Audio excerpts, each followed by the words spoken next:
I was born into squalor. I was born into a very poor home. I was born into a place where I was abandoned and left alone as an infant while my birth parents went to do score and sell drugs.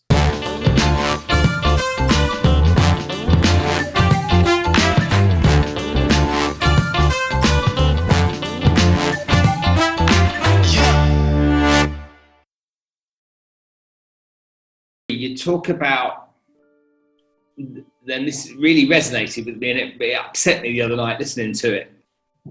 You say that you had this pain inside your head and you just wanted the pain to go away. I have that pain.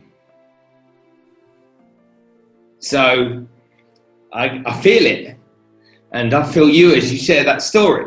So tell me, you say you've got bipolar and you say you had suicidal tendencies. What do you think you were 19 years old, I think, when it happened, yeah? Was, yeah. What do you think contributed towards that? I know that you were adopted, but from what I can see from the video content, you've got really loving adoptive parents, yeah, that have been clearly very supportive most of your life. So what do you think it was that took you down that path? Do you think it was understanding you had bipolar very young when you were at school that created that? What was it? I think it was a multitude of things. I was born into squalor. I was born into a very poor home. I was born into a place where I was abandoned and left alone as an infant while my birth parents went to do score and sell drugs. I was neglected by several foster families before I got to the Hines home, and that all affected me. I was fed in the first few months of my life what my birth parents could steal. Kool-Aid, Coca-Cola, and sour milk was my first diet. So my gut to brain health was very poor from the very beginning of my life. That would affect me in my adolescence. Yes, I would be adopted by the Hines family. My mom and dad, Pat and Debbie Hines, saved my life and gave me a future and gave me opportunity and possibility. But at 17 and a half, it all came crashing down, and I had a complete mental breakdown on the stage in front of 1,200 people at a theater show I was doing at Reardon High School.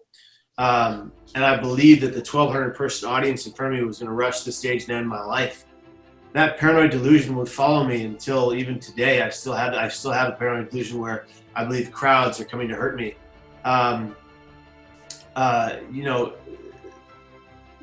upbringing in the Hines home was phenomenal, unconditional love, but that didn't seem to affect the fact that my brain was already at a deficit.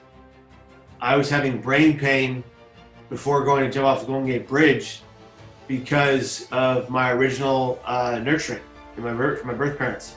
I was having brain pain because Pat and Debbie Hines were getting a divorce, and that threw me off. That threw me for a loop. I wasn't prepared for it, and I didn't see it coming. And when it happened, it blew me away. Our nucleus of a family was separating, and it really at the same time to be fair, I was on epileptic medication that also acted as an antidepressant and mood stabilizer, but the doctors weren't aware of that yet.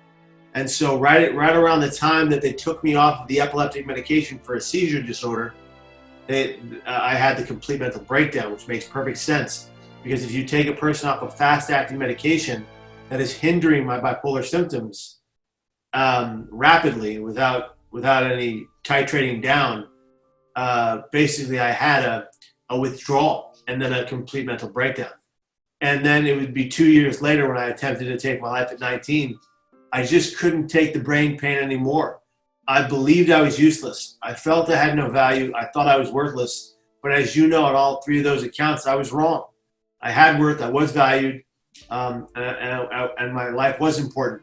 But I couldn't see that. I couldn't see the light at the end of the tunnel. And today I say to people who are in that kind of pain, you may not always see the light at the end of the tunnel, but if you can just remember it's always there, you can keep moving forward. And that's my motto is to really be here tomorrow and every day after that. When you live with regular thoughts of suicide, you have to live by the moment, by the day. You have to just say, I'm just going to be here tomorrow, and when tomorrow comes, I'll say the same thing the next day. I don't personally have those suicidal thoughts every day, but I've met so many people in my travels that have them every single day, and they live by my motto. You know, I coined that phrase, and they take the "be here tomorrow" phrase, they get it tattooed on their arm. They say just tomorrow and I'll be okay. Just tomorrow and I'll be okay. And if you can live like that, then the fact is you can live. You can be here. You can exist, and you can find a way to be a productive member of society, and you can find a way to heal mentally. And people always ask me, Kevin, how do you stay so mentally stable? Well, the short answer is I don't. I'm not recovered. I'm in recovery. One day at a time, one moment at a time, one step at a time. And that's the way I look at it. I've got to keep vigilant. I've got to fight hard, and I've got to move forward every day.